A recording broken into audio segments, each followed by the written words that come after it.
Hello friends, welcome back to my YouTube channel. आइए देखते हैं फ्रेंड्स, आज हम प्राचीन भारत और यहाँ से शुरुआत करेंगे इसकी प्राचीन भारत की। इसमें सारे महत्वपूर्ण टॉपिक जितने भी हैं उन पे हम एक एक करके देखेंगे। तो यहाँ से जो प्राचीन भारत है इसे हम कालखंड में पहले तो विभाजित करेंगे कि इसे किस तरह से हम डिस्कस करेंगे। तो प्राचीन भारत का जो शुरुआत है वो होगा पाषाण काल से। पाषाण काल के बाद इसमें हम देखेंगे इसके स्रोत। तो स्रोत क्या होते हैं? साहित्यिक स्रोत होते हैं और पुरातात्विक स्रोत।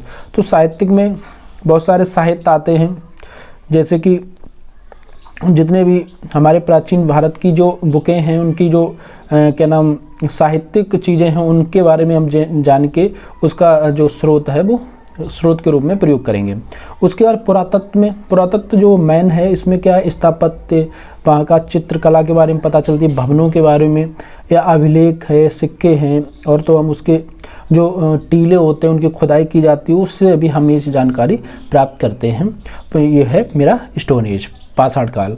उसके बाद जो अगला जो टॉपिक आता है वो आता है हड़प्पा सभ्यता, और उसके बाद हड़प्पा के बाद आता है वो है ताम्र पाषाण काल। और उसके बाद हम देखेंगे वैदिक पीरियड। वैदिक में उत्तर वैदिक और पूर्व वैदिक हम दोनों यहाँ से देखेंगे। उसके बाद जो काल आएगा वो आएगा मौर्य काल, और मौर्य काल के बाद हम पहुँच जाएंगे मौर्योत्तर, मतलब जो उत्तर मौर्यन पीरियड है उसमें हम मौर्य का पतन देखेंगे और किस तरह से मौर्य के बाद भारत में किस तरह से हम एक बार फिर से भारत टूटेगा। और उसके बाद आ जाएगा गुप्त काल। तो गुप्त काल के बारे में देखेंगे, इसे स्वर्ण युग भी कहते हैं। उसके बाद आता है गुप्तोत्तर काल। उसके बाद हम पूर्व मध्यकाल, और यहाँ से पूर्व मध्यकाल में हम मध्यकाल से पहले का जो भारत है उसे देखेंगे, और यहाँ से फिर ये चीज़ें हो जाएंगी। उसके बाद इसमें हम जो बुक्स हैं वो कौन कौन सी बुक्स पढ़ेंगे, तो उसमें जो बुक हैं वो एक तो प्राचीन भारत के लिए जो है वो है रामशरण शर्मा जी की, आर एस शर्मा बोलते हैं, और एक है नितिन सिंघानिया जी की बुक। तो इसे आर्ट एंड कल्चर और इसे भारत के लिए, प्राचीन भारत के लिए पढ़ेंगे। तो इस तरह से हम ये टॉपिक एक एक करके कवर करेंगे। तो पाषाण काल हम डिस्कस करेंगे यहाँ से। तो पाषाण काल को हम 3 भागों में डिवाइड करेंगे। तो पाषाण काल में जो पहला है वो है पुरापाषाण काल, उसके बाद हम मध्य पाषाण काल, और उसके बाद नवपाषाण काल।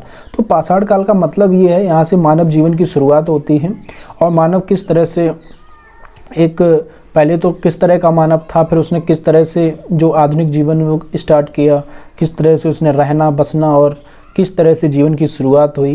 तो ये सारी चीज़ें हम स्टोन एज में देखेंगे। तो इसमें हम जो काल डिवाइड करेंगे उसमें है, पहला है पुरापाषाण काल। पुरापाषाण काल का जो पीरियड है वो 6 लाख बीसी का मतलब होता है ईसा पूर्व, बिफोर क्राइस्ट। तो इसमें ये 6 लाख बीसी से लेके यहाँ से कितना है 10,000 बीसी तक, ये है पुरापाषाण काल। उसके बाद हम देखें मध्य पाषाण काल। तो मध्य पाषाण काल जो है वो 10,000 बीसी से लेके 6,000 बीसी तक रहेगा। और उसके बाद हम आ जाएंगे नवपाषाण काल, मतलब ये पाषाण काल का ही डिवाइडन है। तो इसमें ये 6,000 बीसी से लगभग 2,000 बीसी तक ये रहेगा। उसके बाद हम यहाँ पे जो पाषाण काल है उसमें जो पहला है पुरापाषाण काल, इसका ही डिवाइड होगा 3 भागों में।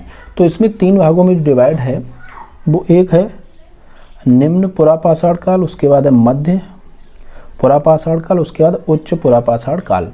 तो जो निम्न पुरापाषाण काल है इसमें हम देखेंगे ये चलेगा 6 लाख बीसी या 5 लाख बीसी से लगभग 50,000 बीसी तक, और ये 50,000 बीसी से चलेगा मध्य, ये चलेगा 40,000 बीसी तक, और ये उच्च जो पुरापाषाण काल है ये 40,000 बीसी से लेके 10,000 बीसी तक। तो इस तरह से हम ये पुरापाषाण काल देखेंगे। तो जो पुरापाषाण काल है इसमें हमने किस तरह से चीज़ें बदली और किस तरह से ये उच्च पाषाण काल की तरफ ये गया है, तो हम ये देखेंगे। इसमें यहाँ पे डिवाइड है ये। तो जो निम्न पुरापाषाण काल है इसका जो टाइम पीरियड है वो तो हमने देख ही लिया। उसके बाद इसमें उपकरण किस तरह के प्रयोग किए जाते हैं।